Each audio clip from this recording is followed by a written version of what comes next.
Welcome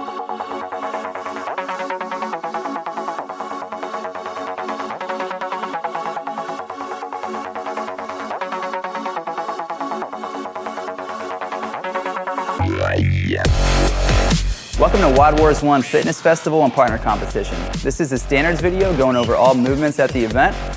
Please be sure to watch the video in its entirety. If you have any questions, please email us or comment below. Event 1 will be done relay style. There's a 12-minute cap on this event. Each athlete must perform all the movements without assistance, then tag their teammate into the competition area to perform all the same movements for their total number of reps. The first movement is a 1,500-meter row.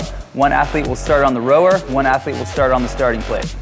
At the call of 3, 2, 1, go, the athlete on the rower will start their row. If at any point they want to switch out to their partner, the athlete will have to rack the handle, get off the rower, tag their partner in. If the athlete does not rack the handle, they will suffer a 3 burpee penalty. At the completion of the 1,500-meter row, the athlete on the rower will rack the handle, tag your partner, transition together to the rig for the med ball throw. Once the med ball toss is complete, one partner can immediately start the pull-ups. The other partner must return to the starting plate and wait to be tagged in to help with completion of the pull-ups. Upon completion of the pull-ups, you must tag your partner in to begin the sandbag, lunge, and sprint. Upon arriving at the cone where the sandbag is, you can pick the sandbag up any way that you're comfortable with and lunge to the opposite cone. Once you get to the opposite cone, sprint back to the other cone. If at any time you need to tag your partner in, you must complete 1 rep. 1 rep consists of 1 lunge and 1 sprint back. This will be considered a rep for rowing.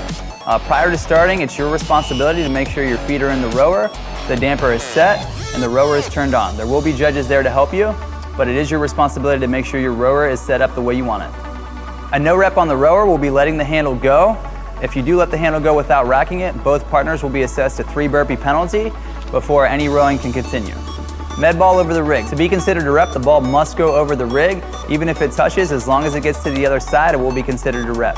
The other partner does not have to catch the ball. It could touch the ground, but he will have to pick it back up and break parallel before he tosses it back over.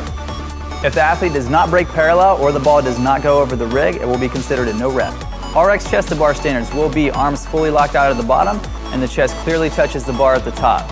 Kipping and butterfly pull-ups will be allowed. Scaled and masters pull-ups will be arms fully locked out at the bottom, chin clearly over the bar at the top. Kipping and butterfly pull-ups will be allowed. RX no reps will be considered arms not fully being locked out at the bottom or chest not clearly touching the rig at the top. Scaled and masters athletes will be considered no rep on pull-ups if arms aren't fully extended at the bottom and chin doesn't clearly cross the bar at the top. The sandbag, lunge, and sprint. This will be considered a good rep. One athlete will pick up the sandbag any way that they desire, and they will have to lunge down to the opposite cone.